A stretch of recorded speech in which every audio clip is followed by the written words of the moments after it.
चलो टॉपिक में चलो, और कहाँ जाओगे? चल इधर देखो। हम सब देख कर आ गए। यहाँ बना रहा हूँ, गदर गदर चालू कर दिया जाए। चलो शांत रहो। नेक्स्ट टॉपिक अपना क्या है? रेजिस्टेंस का, ठीक है ना। इसके पहले ओम्स लॉ वगैरह जो पढ़े थे, तो ओम्स लॉ में, ओम के नियम में ये आया था कि नहीं आया था ये टॉपिक, है ना। लेकिन अभी इसका मतलब समझना है, और फिर इसका फॉर्मूला वगैरह, अभी फॉर्मूले वाले की बात नहीं कर रहा हूँ। अगर ये पूछा जाए कि रेजिस्टेंस का मतलब क्या होता है, तो रेजिस्टेंस का मतलब ये होता है कि किसी चीज को रोकना। रेजिस्टेंस का मतलब क्या होता है? रुकावट उत्पन्न करना। समझ में आए? क्या करना? रुकावट उत्पन्न करना, किसी चीज को रोकना, ये होता है रेजिस्टेंस का मतलब। क्लियर? यानी कि एक प्रकार का अगर देखा जाए तो रेजिस्टेंस जो होता है ये एक प्रकार की प्रॉपर्टी है। क्या है? प्रॉपर्टी, गुण है ये। किसी भी पदार्थ का ये एक ऐसा गुण है जो किसी चीज को रोकने का काम करता है, ठीक है ना। अब हम लोग पढ़ क्या रहे हैं? इलेक्ट्रिक करंट का टॉपिक पढ़ रहे हैं, विद्युत धारा का, ठीक है ना। तो यहाँ पे जो रेजिस्टेंस बोला जाएगा इलेक्ट्रिक करंट में, तो यहाँ पे मैंने क्या बोला? रुकावट उत्पन्न करने का गुण होता है। कैसा गुण है ये? रुकावट उत्पन्न करने का। तो किस में रुकावट उत्पन्न करने का ये गुण है? तो करंट को, करंट में, ठीक है ना। जो विद्युत धारा होती है, जो करंट होती है, तो करंट यानी कि विद्युत धारा के मार्ग में रुकावट उत्पन्न करने का गुण होता है। आई बात समझ में? यानी कि अब अगर रेजिस्टेंस पूछा जाए तो क्या बोलोगे कि इलेक्ट्रिक करंट जो मतलब रेजिस्टेंस जो होता है, एक रुकावट उत्पन्न करना, यानी किसी कंडक्टर की प्रॉपर्टी जो है वो किसकी यहाँ पे बात करेंगे अपन? कंडक्टर का बोल लो, या फिर यहाँ पे मैटर बोल लो, यानी कि पदार्थ, ठीक है ना। तो किसी भी पदार्थ का वह गुण, किसी भी पदार्थ का यानी किसी भी मैटर की वह प्रॉपर्टी जिसके थ्रू वो क्या करता है? करंट के मार्ग में रुकावट उत्पन्न करता है, बाधा उत्पन्न करता है। समझ में आया? क्लियर हुआ? उसी को क्या बोलते हैं? रेजिस्टेंस बोलते हैं, प्रतिरोध। कोई दिक्कत? ठीक है ना। अब जो मैटर, जो पदार्थ, यानी जिस पदार्थ में ये गुण पाया जा रहा है, मतलब जिस मैटर में करंट को, करंट के मार्ग में बाधा उत्पन्न करने का गुण होता है, उस मैटर को बोलते हैं रजिस्टर, प्रतिरोधक। तो रेजिस्टेंस और रजिस्टर में क्या डिफरेंस है, समझ में आया?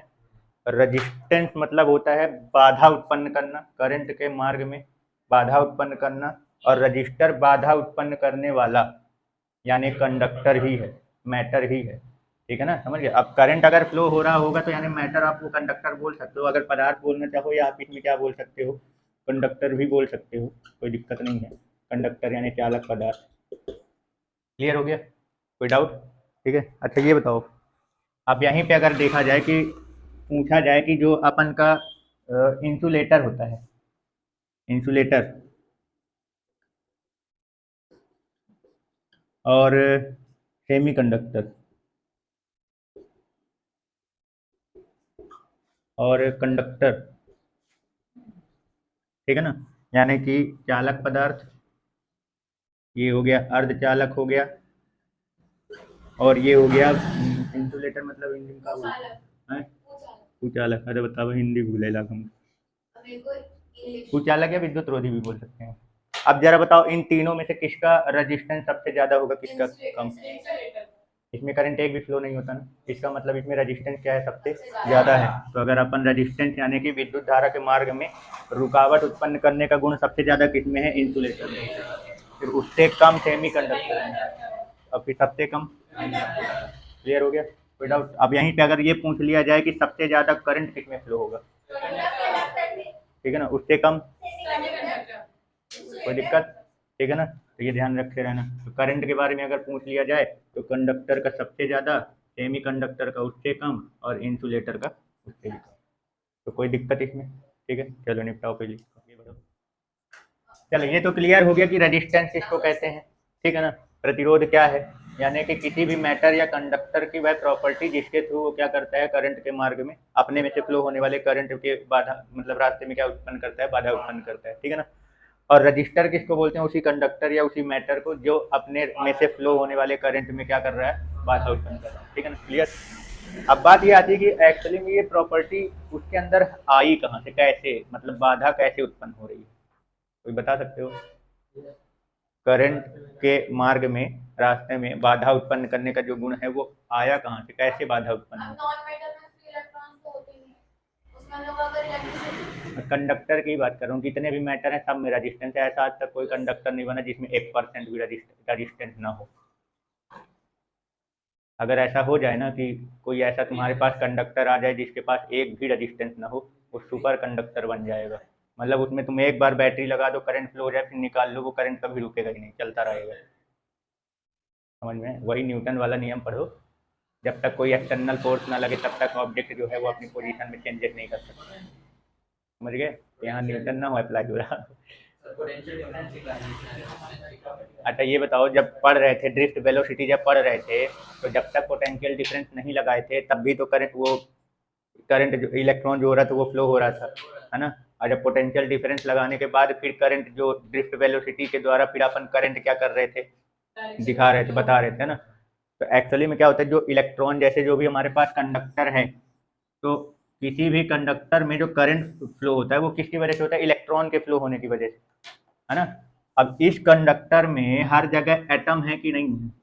मतलब ये पूरे एटम, इसी एटम से क्या होते हैं, इलेक्ट्रॉन क्या होते हैं, बाहर निकल के, और फिर इनके बीच में जो गैसिंग होती है, इन एटम्स के बीच में जो क्या होती है, गैसिंग, वहां पे ये क्या करते हैं, मूव करते हैं। तब जैसे ही मान लो एक इलेक्ट्रॉन निकल के चला आया, ये अब ये मूव करेगा, इसके सामने कितने सारे ये एटम पड़े हुए हैं, इनसे टकराते हुए आगे बढ़ता है। जब अपन पोटेंशियल डिफरेंस लगाते हैं तो एक फिक्स डायरेक्शन में इनका जो मोशन होता है तो वो इन सभी से टकराते हुए आगे बढ़ते हैं।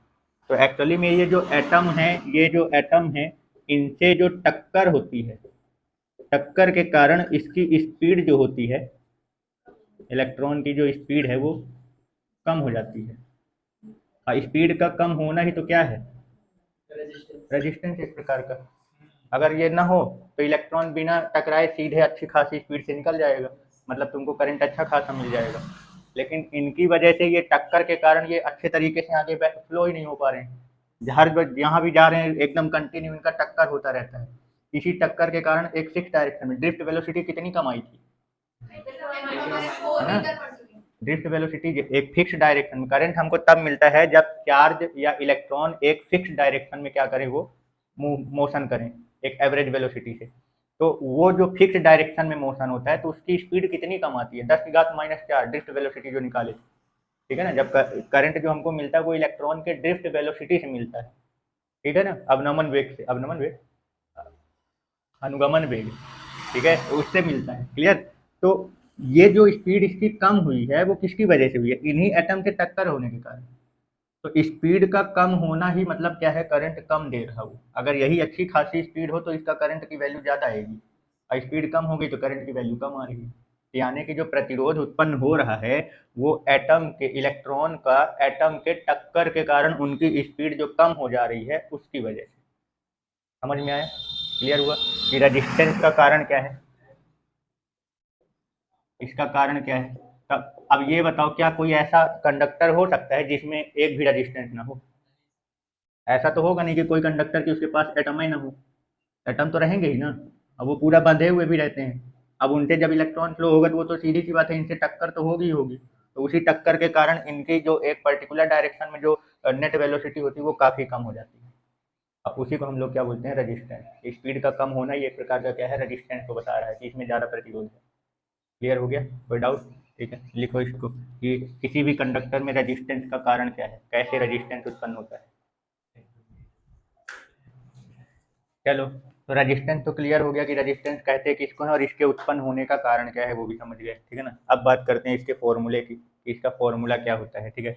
तो जो ओम्स लॉ पढ़े थे, ओम का नियम, है ना? ओम्स लॉ पढ़े थे ना, तो ओम का नियम क्या बोला था, क्या बोला गया था कि किसी भी कंडक्टर के टर्मिनल में लगाया गया जो पोटेंशियल डिफरेंस होता है उसमें फ्लो होने वाले करंट के डायरेक्टली प्रोपोर्शनल होता है, भी डायरेक्टली प्रोपोर्शनल टू आई। विभवांतर जो होता है वो विद्युत धारा के क्या होता है, अनुक्रमानुपाती होता है ना। तो भी directly proportional to I, proportional हटाने पर एक कांस्टेंट वैल्यू आती है जिसको आर से रिप्रेजेंट करते हैं, और इसी को रेजिस्टेंस कहते हैं। क्लियर हो गया? इसी को क्या कहते हैं, रेजिस्टेंस। तो इसका फॉर्मूला क्या निकल के आता है, आर इक्वल टू हो गया V अपॉन आई।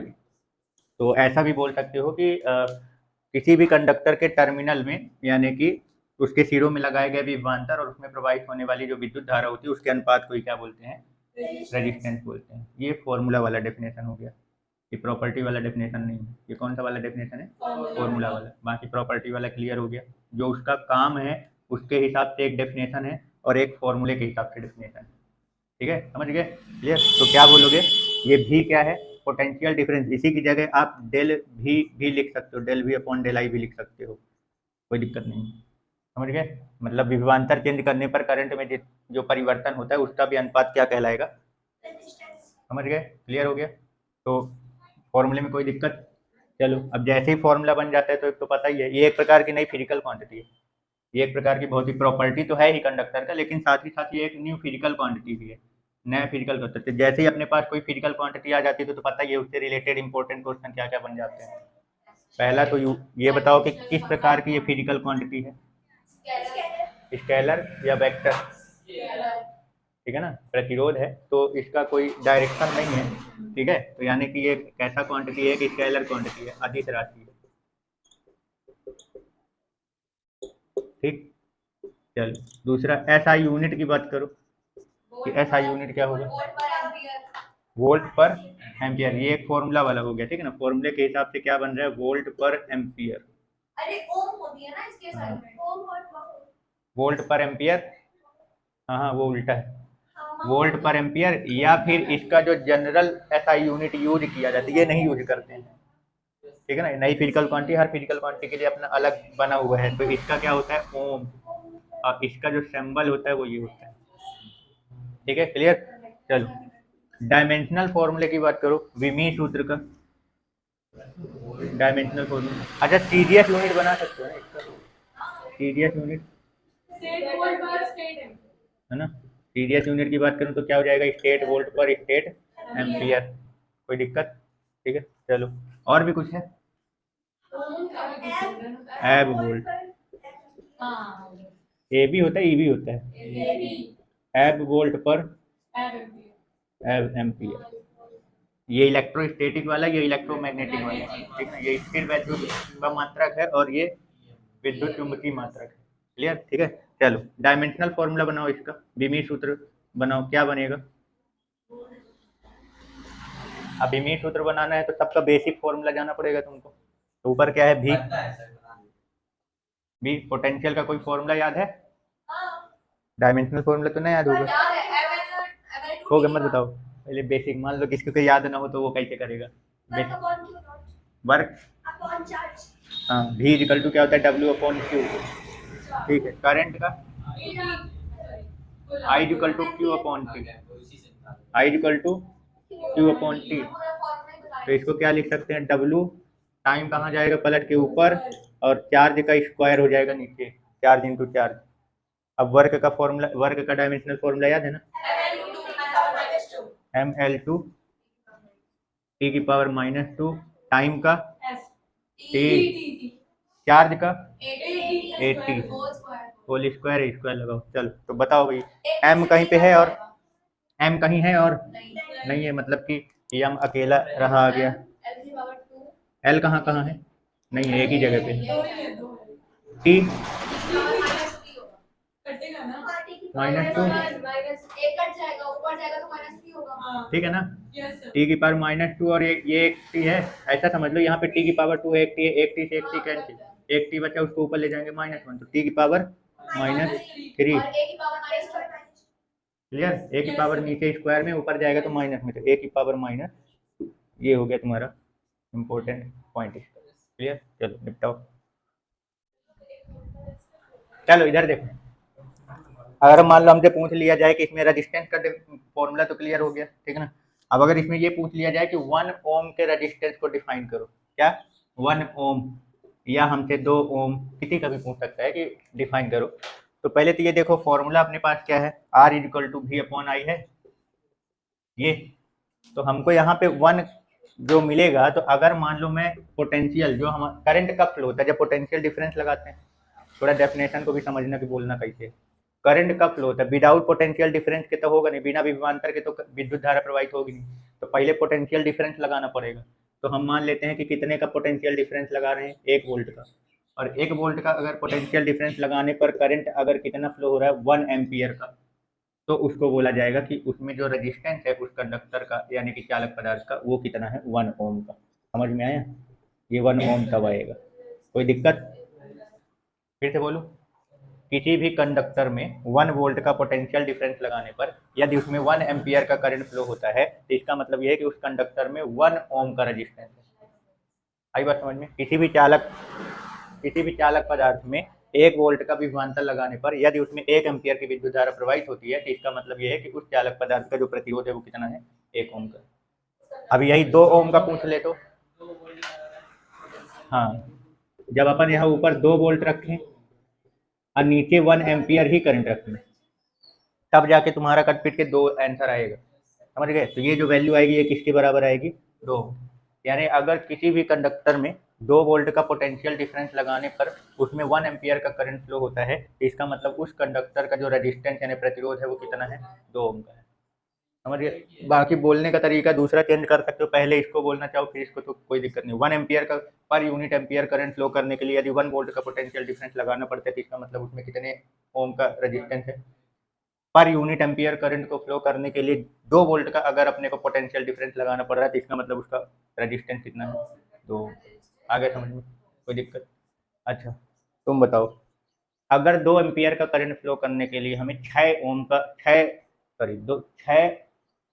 वोल्ट का पोटेंशियल डिफरेंस लगाना पड़ता है तो उसमें कितने ओम का रेजिस्टेंस? क्या बोले आप? रिपीट करिए। बुलवा दिए। 2 एम्पियर के करंट फ्लो करने के लिए अगर 6 वोल्ट का पोटेंशियल डिफरेंस लगाना पड़ रहा है तो उसमें कितने ओम का रेजिस्टेंस? 3 ओम। समझ गए? यहाँ रखना है फॉर्मूले में, ठीक है ना? यहाँ 6 वोल्ट और यहाँ 2 एम्पियर काटेंगे तो कितना आ जाएगा, 3 ओम। कोई डाउट? ठीक है, रखे रहना उसको।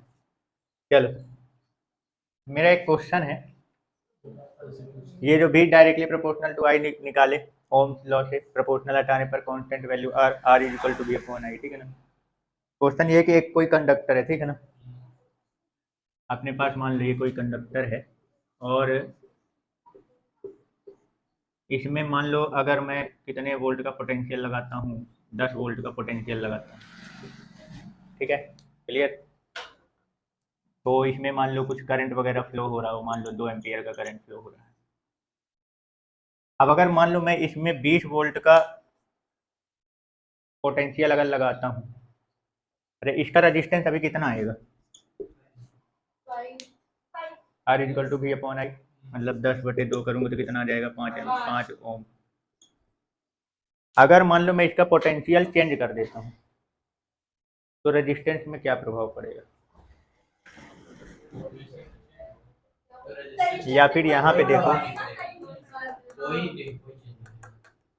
ये relation R equal to B upon I, वो तो कांस्टेंट है, वो इन दोनों पे डिपेंड थोड़ी करता है। का है कहां करता है? ये एरिया और लेंथ पे शायद डिपेंड करता है। आर तो कांस्टेंट ना होता है। हां कांस्टेंट है तो इस पर डिपेंड नहीं करेगा। नहीं करेगा sir c is equal to v upon q भी कहां करता है? सही है। फॉर्मूला जब निकालते हैं अपन, जैसे जब प्रोपोर्शनल हटाते हैं तो प्रोपोर्शनल हटाने पर जो उसका कांस्टेंट वैल्यू आता है उस फॉर्मूले में जितनी चीज़ें हैं उन पर वो डिपेंड नहीं करता है। कहने का मतलब ये है कि किसी भी कंडक्टर का जो रेजिस्टेंस होता है वो कांस्टेंट होता है, मतलब वो करंट और पोटेंशियल पर डिपेंड नहीं करता है। तुम चाहे इसमें 10 वोल्ट का पोटेंशियल लगा दो या 20 वोल्ट का या 50 वोल्ट का, जितने का भी लगाना हो, या उसमें जितना भी करंट फ्लो हो रहा हो, उसका अगर 5 ओम का रेजिस्टेंस है तो 5 ओम का ही रहेगा। समझ गए? क्लियर? यानी कि ये खास इंपॉर्टेंट पॉइंट है, ध्यान रखे रहना कि जो रेजिस्टेंस है आर जो है वो भी और आई पर डिपेंड नहीं करता है, ठीक है ना? इसमें तुम चाहे जितना पोटेंशियल डिफरेंस लगाना हो, कंडक्टर नहीं चेंज करना, सेम कंडक्टर की बात हो रही है, एक ही कंडक्टर का, उसी में बार बार पोटेंशियल डिफरेंस आप चेंज कर रहे हो और करंट अलग अलग ले जा रहे हो, ठीक है ना? तो जब तक कंडक्टर नहीं चेंज होगा तो एक कंडक्टर का अपना रेजिस्टेंस क्या है, फिक्स है, वो पोटेंशियल और करंट पर डिपेंड नहीं करता, विभवांतर और विद्युत धारा पर निर्भर नहीं करता, ठीक है ना? समझ गए? तो जब इस पर निर्भर नहीं करता तो किस पर निर्भर करता है? एरिया और लेंथ। चलो तो इसका जो इसके पहले जो ओम्स लॉ को क्या किए थे, डेराइव किए थे, ओम्स लॉ का निगमन जो किए थे, तो उसमें निकाले थे कुछ v अपॉन आई की वैल्यू। ओम्स लॉ को डेराइव करने में v अपॉन आई की वैल्यू कितनी आई थी बताओ? 2ml अपॉन एक लोग बोलो और ताऊ बस इतना ही है। एक और कुछ था इनटू हाँ बोलो।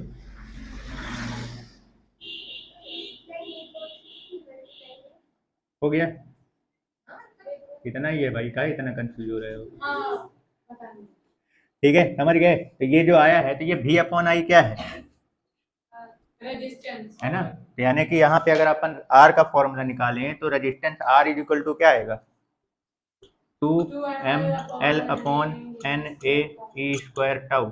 मतलब कि इन सब चीज़ों पर क्या करता है, ये डिपेंड करता है। क्लियर हो गया, कोई डाउट? तो अब यहाँ पे भी देखो, ये m जो है ये क्या है, मास ऑफ इलेक्ट्रॉन, इलेक्ट्रॉन का द्रव्यमान था ना ये, तो वो तो कांस्टेंट होता है, इसको हटाओ, इस पर डिपेंड नहीं करेगा। L क्या है, मतलब ये जो कंडक्टर आपको दिख रहा है, इसकी जो लंबाई है, इस पर रेजिस्टेंस डिपेंड करेगा। अब जरा बताते भी जाना कि कैसे डिपेंड कर रहा है, ठीक है ना। लंबाई जो है वो कहाँ आ रहा है, इसमें ऊपर आ रहा है, मतलब रेजिस्टेंस लेंथ के डायरेक्टली प्रोपोर्शनल आ रहा है। समझ जाना, किस किस पर डिपेंड कर रहा है वो टॉपिक चल रहा है, ठीक है ना।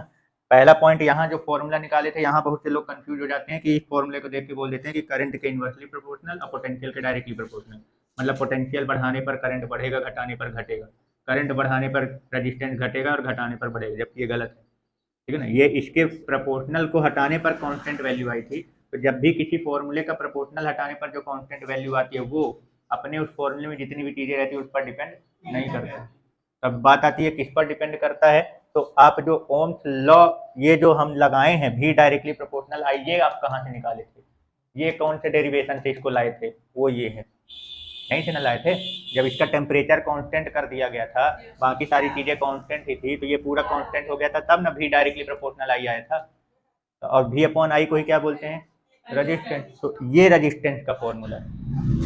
क्लियर हो गया, कोई डाउट? ठीक है ना। तो यहाँ पे देखो, तो ये मास ऑफ इलेक्ट्रॉन है, वो तो कांस्टेंट होता है, वो तो चेंज होगा नहीं, बल्कि लंबाई जो है वो क्या हो सकती है, आप चेंज अगर करोगे तो रेजिस्टेंस चेंज हो जाएगा।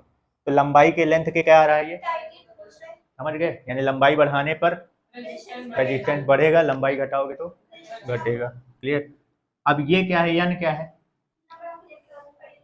Per unit volume. कोई भी जो कंडक्टर आप ले रखे हो, उसके पर यूनिट वॉल्यूम में कितने इलेक्ट्रॉन हैं उस पर डिपेंड करता है। तो कंडक्टर चेंज करोगे तो number of per unit volume में इलेक्ट्रॉन भी क्या हो जाएगा, चेंज हो जाएगा। मतलब रेजिस्टेंस जो है वो number of electron in per unit volume, प्रति एकांक आयतन में उपस्थित इलेक्ट्रॉन की संख्या के क्या है, इनवर्सली प्रोपोर्शनल। कहने का मतलब ये है, जिस कंडक्टर के पास नंबर ऑफ इलेक्ट्रॉन, और वो भी फ्री वाले, जितने ज़्यादा होंगे उसका रेजिस्टेंस उतना कम होगा। कहने का मतलब जिसके पास जितना ज़्यादा फ्री इलेक्ट्रॉन होगा, सीधी सी बात है, उसमें उतना ज़्यादा करंट फ्लो होगा, मतलब उसका रेजिस्टेंस उतना ही कम होगा। एक वैसे भी समझ रहे हो, बाकी डेरिवेशन में अपना प्रूफ हो ही रहा है। कोई डाउट? ठीक है ना। ये इसको नेचर बोलते हैं, क्या बोलते हैं, नेचर। मतलब नेचर में ये तो लंबाई हो गया, कंडक्टर की लेंथ पे हो गया, ये वाला जो पॉइंट बना रहे हैं ये है नेचर, यानी कि पदार्थ की प्रकृति पर। तो पदार्थ की प्रकृति मतलब ये है कि आप जैसे मान लो हमने क्या लिया, एक मैंने मान लो क्या ले लिया, लकड़ी ले लिया, लकड़ी, ठीक है ना, और एक मैंने क्या ले लिया, मान लो आयरन ले लो।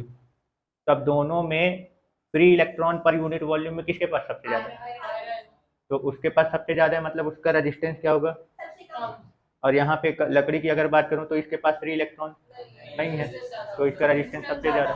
तो ये एक तरीके का मैटर के नेचर को बताता है, ये पदार्थ की प्रकृति को बताता है। ठीक है, तो वैसे भी ध्यान रखे रहना, पदार्थ की प्रकृति में कैसे डिपेंड करेगा, जब ये पूछा जाएगा तो यहाँ पे क्या बोलोगे कि उसके पर यूनिट वॉल्यूम में जितना ज़्यादा नंबर ऑफ इलेक्ट्रॉन होगा, प्रति एकांक आयतन में जितने ज़्यादा इलेक्ट्रॉन होंगे, और वो भी कौन से वाले, फ्री वाले, उसका रेजिस्टेंस उतना ही कम होगा। कोई डाउट? ठीक है ना। चलो अगला देखो, एरिया की बात करें, है ना, तो इसके क्या है, इनवर्सली प्रोपोर्शनल। ये कौन से एरिया की बात हो रही है, क्रॉस सेक्शन। ये मतलब कहने का मतलब ये है कि वायर जितना मोटा होगा, क्रॉस सेक्शन एरिया जैसे ये है, क्रॉस सेक्शन एरिया जितना ज़्यादा होगा, मतलब वायर जितना मोटा होगा उसमें उसका रेजिस्टेंस उतना ही कम होगा। क्लियर? यानी कि जो रेजिस्टेंस यहाँ पे है वो एरिया के क्या है, इनवर्सली प्रोपोर्शनल, क्षेत्रफल के। मतलब ये क्रॉस सेक्शन वाला अनुप्रस्थ परिच्छेद क्षेत्रफल ये वाला है, ये एरिया, ठीक है ना। तो ये जितना ज़्यादा होगा उसका रेजिस्टेंस उतना कम होगा। और इसको ऐसे भी समझे रहना, जिसका रेजिस्टेंस जितना कम होगा उसमें करंट उतना ज़्यादा फ्लो होगा।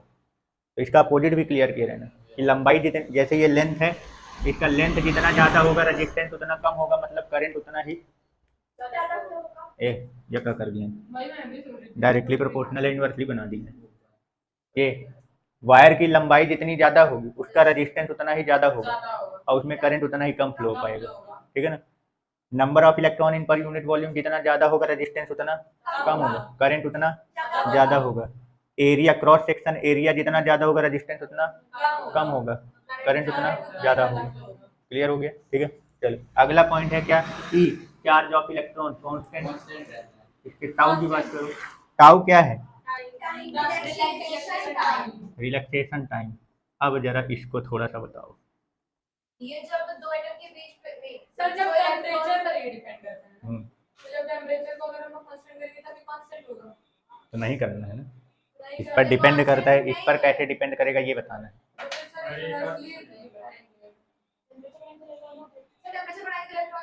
सर ये दो इलेक्ट्रॉन को बीच में जब टकराते हैं वो वाला होता है। हाँ, ये रिलैक्सेशन टाइम है ना, क्रांतिकाल। क्रांतिकाल किसको बोलते हैं, जब इलेक्ट्रॉन लगातार दो एटम से टकराता है तो उनके बीच में जो समय लगता है उसको बोलते हैं क्रांतिकाल, रिलैक्सेशन टाइम। किससे रिप्रेजेंट करते हैं, टाउ से। तो इस पर अगर अभी यहाँ देखो, अगर मान लो दो एटम से इलेक्ट्रॉन को लगातार टकराने में अगर कम समय लगेगा तो उसका रेजिस्टेंस ज़्यादा होगा, समझ में आया। और अगर मान लो टकराने में समय क्या हुआ, मतलब समय कम लगा तो रेजिस्टेंस ज़्यादा होगा, और अगर रेजिस्टेंस क्या हो जाएगा, कम हो जाएगा। अब बात ये आती है कि ये जो समय जो लग रहा है दो एटम से लगातार इलेक्ट्रॉन को टकराने में जो समय लग रहा है वो किस पर डिपेंड करेगा, टेम्परेचर पर। तो अब ये बताओ टेम्परेचर का इसके साथ कनेक्शन बताओ, टाउ के साथ क्या है। टेम्परेचर बढ़ाने पर रिलैक्सेशन टाइम बढ़ेगा या घटेगा, बढ़ेगा, क्योंकि उस पर डिपेंड करता है directly proportional, inversely proportional, directly proportional. Directly proportional. अच्छा ये बताओ, पहले तो ये बताओ टाउ है क्या, relaxation relaxation time. Relaxation time किसको बोलते हैं, क्रांतिकाल किसको कहते हैं।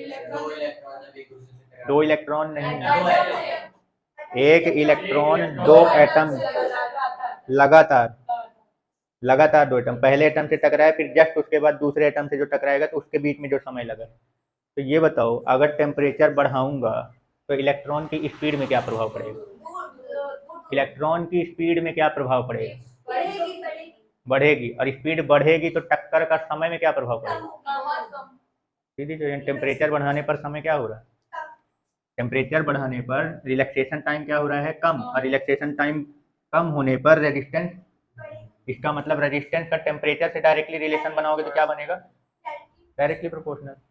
यानी कि टेम्परेचर बढ़ाने पर कंडक्टर का रेजिस्टेंस क्या होता है, बढ़ता है। आई बात समझ में।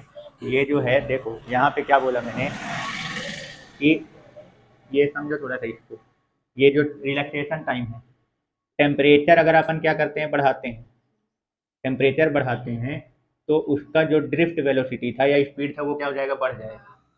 समझ गए, तापमान बढ़ाने पर एनर्जी बढ़ जाती है तो स्पीड भी क्या हो जाएगा, बढ़। और जब स्पीड बढ़ जाएगा तो पहले से जल्दी न टकराएगा, दो एटम के बीच में टक्कर के लिए जो समय लगेगा वो क्या हो जाएगा, घट जाएगा। और जब टाउ घट जाएगा तो रेजिस्टेंस इनवर्सली प्रोपोर्शनल है ना, आर जो है वो टाउ के क्या है, इनवर्सली प्रोपोर्शनल, विक्रमानुपाती है। तो टाउ घटेगा तो रेजिस्टेंस। तो टेम्परेचर का रेजिस्टेंस के साथ जब कनेक्शन बनाते हैं तो कैसा कनेक्शन निकल रहा है, डायरेक्टली प्रोपोर्शनल आ रहा है। यानी टेम्परेचर बढ़ाने पर रेजिस्टेंस क्या होता है, कंडक्टर का बढ़ता है। ये क्लियर हो गया यहाँ तक, कोई डाउट। तो रेजिस्टेंस किन किन चीजों पर डिपेंड करता है, समझ में आ गया, ठीक है। चलो इधर देखो, अगला टॉपिक है इलेक्ट्रिक कंडक्टेंस।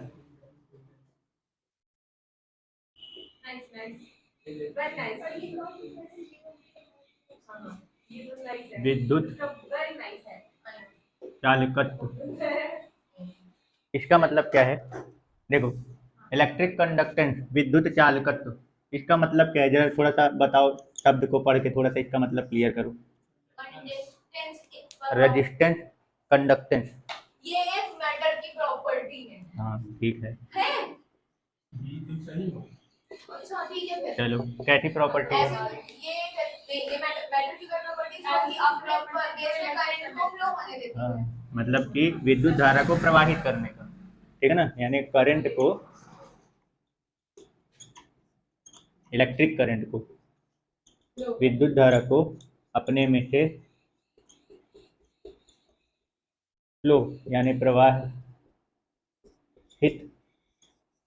करने की प्रॉपर्टी, समझ गए? तो अब ये बताओ कि किसी भी कंडक्टर में ये प्रॉपर्टी अगर रेजिस्टेंस के हिसाब से बताया जाए तो कब ये प्रॉपर्टी किसी भी कंडक्टर में ज़्यादा होगी? रेजिस्टेंस के हिसाब से अगर बताया जाए तो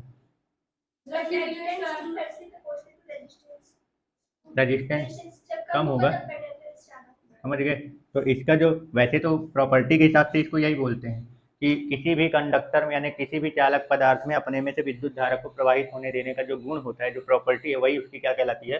कंडक्टेंस, यानी कि चालकत्व। समझ में आया? विद्युत चालकत्व। और जिसमें जितना ज़्यादा ये गुण होता है अपने में से विद्युत धारा प्रवाहित करने की, जिसमें जितनी ज़्यादा प्रॉपर्टी होती है उसकी कंडक्टिविटी उतनी ही ज़्यादा होती है। कंडक्टिविटी यानी चालकत्व, वही कंडक्टेंस या कंडक्टिविटी भी बोल सकते हो, लेकिन अभी ना बोलो कंडक्टिविटी, कंडक्टेंस ही बोलो, ठीक है? क्लियर? तो ये क्या होता है? रेजिस्टेंस का क्या होता है? उल्टा। इसको किससे रिप्रेजेंट करते हैं? इलेक्ट्रिक कंडक्टेंस को जी से रिप्रेजेंट करते हैं, कैपिटल जी से। किससे रिप्रेजेंट करते हैं? कैपिटल जी से। और ये क्या होता है? रेजिस्टेंस का रेसिप्रोकल, व्युत्क्रम, समझ गए? हाँ, प्रतिरोध के व्युत्क्रम को ही क्या बोलते हैं? कंडक्ट। अभी ये फॉर्मूला वाला डेफिनेशन कि प्रतिरोध यानी कि रेजिस्टेंस के व्युत्क्रम यानी कि रेसिप्रोकल को ही इलेक्ट्रिक कंडक्टेंस यानी कि विद्युत चालकत्व कहते हैं। ठीक है, क्लियर हो गया? तो इसका इलेक्ट्रिक कंडक्टेंस का डेफिनेशन समझ में आ गया? चलो, हाँ चलो तुम बताओ, ये क्वांटिटी बताओ, ये कैसी क्वांटिटी है? फिजिकल क्वांटिटी किस प्रकार का है? स्केलर या वेक्टर? नहीं होगा, क्या बात है, अदिश राशि है। चलो ठीक है, क्यों? क्योंकि रेजिस्टेंस कैसा है? स्केलर। रेजिस्टेंस, प्रतिरोध कैसा था? अदिश राशि। उसी के रेसिप्रोकल, उसी का उल्टा तो है, तो ये भी कैसा होगा? स्केलर ही होगा, ठीक है ना? चलो तुम बताओ, इसकी एसआई यूनिट क्या बनेगी? एसआई यूनिट क्या बनेगी? Ohm inverse. रेजिस्टेंस का रेसिप्रोकल है ना, रेजिस्टेंस का रेसिप्रोकल। रेजिस्टेंस का क्या होता है? ओम। तो इसका ऊपर जाएगा तो क्या बन जाएगा? Ohm inverse. और किस नाम से जानते हैं इसको? मोहो। मोहो, और एक है साइमन, इसको कैपिटल एस से रिप्रेजेंट करते हैं, ठीक है? समझ गए? तीनों अच्छे से ध्यान रखते रहना। रेजिस्टेंस का जो फॉर्मूला बनाए थे, आर इक्वल टू, हाँ, आर इक्वल टू क्या बनाए थे? वी अपॉन आई बनाए थे। आई पलट के ऊपर चला जाएगा तो आई अपॉन वी हो जाएगा इसका। तो फॉर्मूले के हिसाब से अगर इसका यूनिट बनाओगे तो और क्या बोल सकते हैं? Ampere per volt. भाई ये आर इक्वल टू क्या होता है? V upon I. R equal to क्या होता है? V upon I. ये आई पलट के कहाँ चला जाएगा? ऊपर, तो क्या बन जाएगा? आई अपॉन वी। तो इसके हिसाब से अगर देखा जाए तो इसका क्या बन जाएगा? एम्पियर पर वोल्ट, ये भी बन जाएगा। क्लियर हो गया? कोई डाउट? ठीक है, चलो इसका डायमेंशनल फॉर्मूला बताओ। तो जरा रेजिस्टेंस का डायमेंशनल फॉर्मूला बोलो। रेजिस्टेंस का बोलो पहले थोड़ा सा।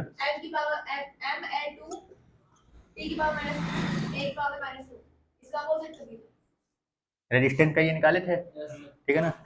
इसका रेसिप्रोकल है, यहाँ पे इसको रखेंगे, फिर इसको ऊपर ले जाएंगे तो ये सब की पावर क्या हो जाएगी? प्लस वाला माइनस में, माइनस वाला प्लस में, यानी कि m की पावर -1 L की पावर -2 की पावर 3 T की पावर 3 की पावर 2 इधर भी सुनिए जब विश्वास रखिए ठीक है, क्लियर हो गया, कोई डाउट? तो ये था क्या अपना इलेक्ट्रिक कंडक्टेंस का टॉपिक, ठीक है।